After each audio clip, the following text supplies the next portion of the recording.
chilly morning, 6 o'clock.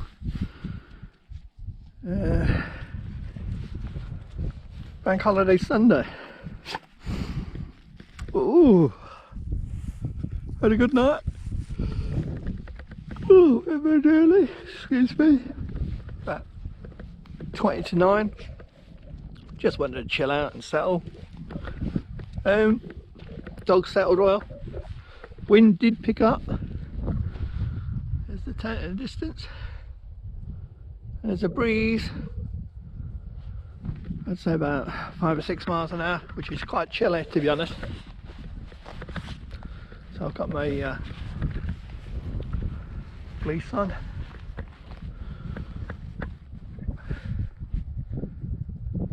So we missed the sun rising by about half an hour.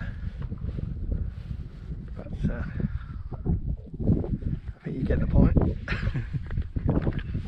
Yeah, definitely a chill in the air at the moment. The sun hasn't broke through. It went cold during the night as well. Temperature dropped. I wrapped up warmer and the quilt. So because the quilt is more or less a winter quilt, I started sweating. So then I kind of loosened the quilt and then I felt the chill. So quite funny really. 1 minute too hot, 1 minute too chilly. But oh look, there's a trail here. Right by near our tent. I don't know why people are walking that way.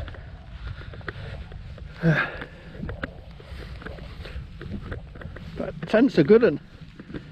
I mean, they said that I checked last night and they said the winds would reach about 21 mile gusts, steady 18,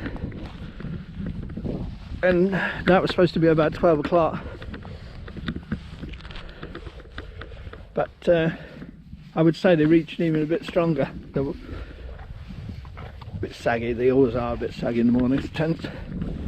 That's where the nylon reacts to the temperatures. But I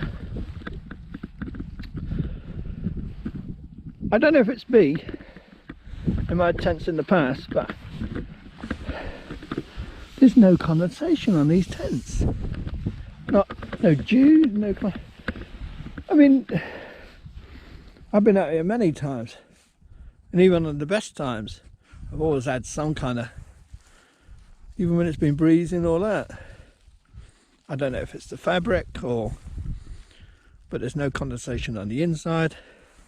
And I had it all zipped up. Again, because I knew the wind's going to pick up, I thought I don't want a gale blowing through us. Which is a risk when you got, Rebel, leave the bits alone. Which is a risk when you got yourself and 2 dogs in the tent, because you think you're giving off all that moisture, and it's going to end up in the tent. But no, really impressed. The sun's starting to break through now. So Hilleberg tents, is that the reason they're so expensive? The way the fabric deals with the moisture, and it was very saggy in the front. But plenty of room. As I say, £7, and I tell you, sometimes that's £7. You know, I can get lighter gear, and I have got plenty of lighter setups, but if you want luxury, hey, not near the tent, away from the tent. Hey, that way. If you're going to play, I don't want you going through the tent. As I was saying, yeah, for lighter setups about £4, but when you work it out, them £3 extra for the luxury, well worth it, aren't they? And if conditions should change, you've got a palace. So something to ponder on, isn't it? Do you carry the three extra pounds and have a palace like that? Yes, it does need a bigger footprint, so we kind of fit it somewhere. on moorland and places I normally go, there's always somewhere. You go in there, you can cook. If you had a TV, you could even watch telly in there. There's that big. But I love the fact there's never any condensation. I don't know if it's me or where the tent's going at the moment. So, got to feed the dogs first, have a coffee, and yes, look, dogs are telling me it's their breakfast time. Have a coffee, have protein bars, and then hey, settle down before you get carried away.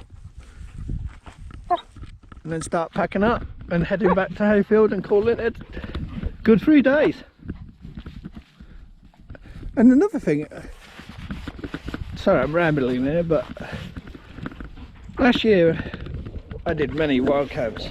Then I had an 8-month spell off because still had pups, blah blah blah, you know, normal excuses. And then I expected this time to really suffer because I hadn't been doing it for the 8 months, but I was really impressed with myself. I was counting sometimes 46 pounds and doing, I don't know, many miles. Yeah, my shoulder's a bit achy, but that's because of where the straps go. But I woke up in the mornings, not stiff, not overtired. I mean, I've laid awake in there for about an hour this morning. I could easily got up earlier, but I thought I'll wait till the sun comes out. I should have come out and got the sunrise, shouldn't I? But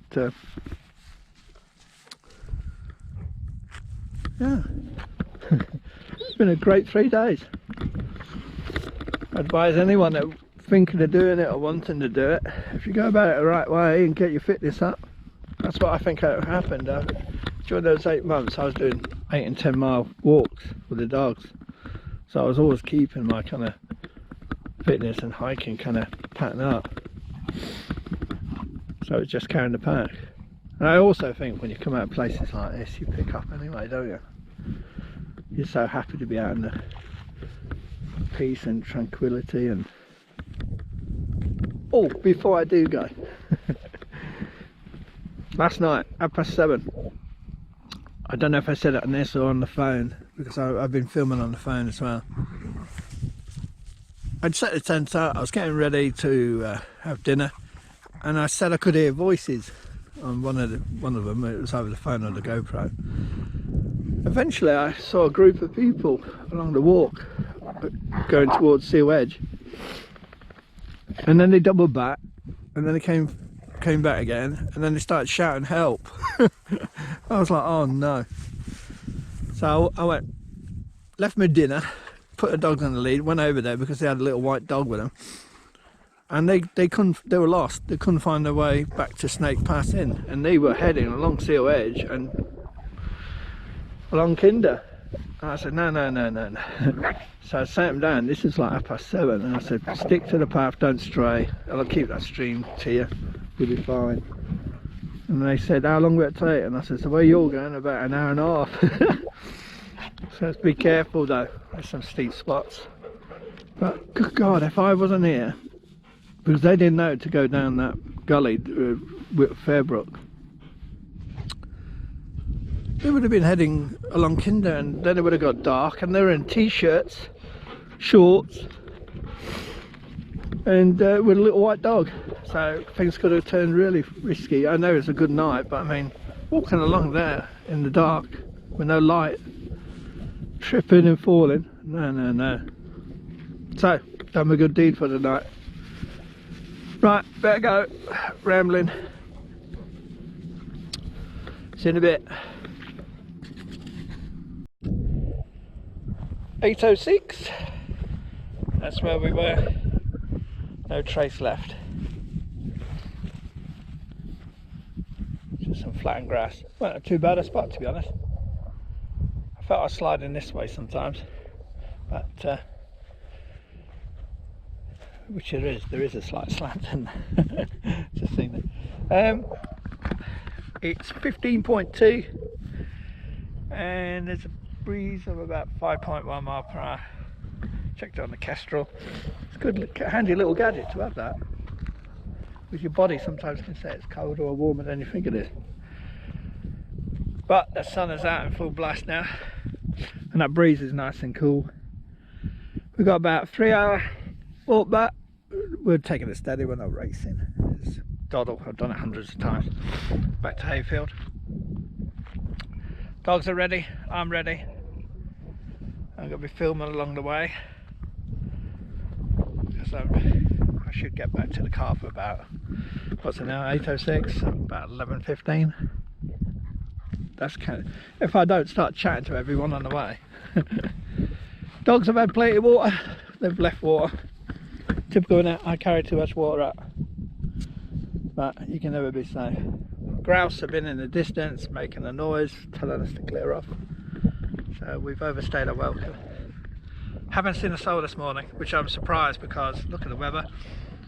It's a bank holiday, you'd think you'd get the early risers kind of shooting up here, but no. Right, pack, it's all packed up. Poles, they're worth the wait and go for me. I wouldn't have got up some of them steep climbs with 46 pounds on me without hoisting myself up using the pole. So it worked a treat they did. Right, so that's it, one last look. Beautiful. Dog's been paying. You got a flea, Stella? Good. Right, catch you in a bit.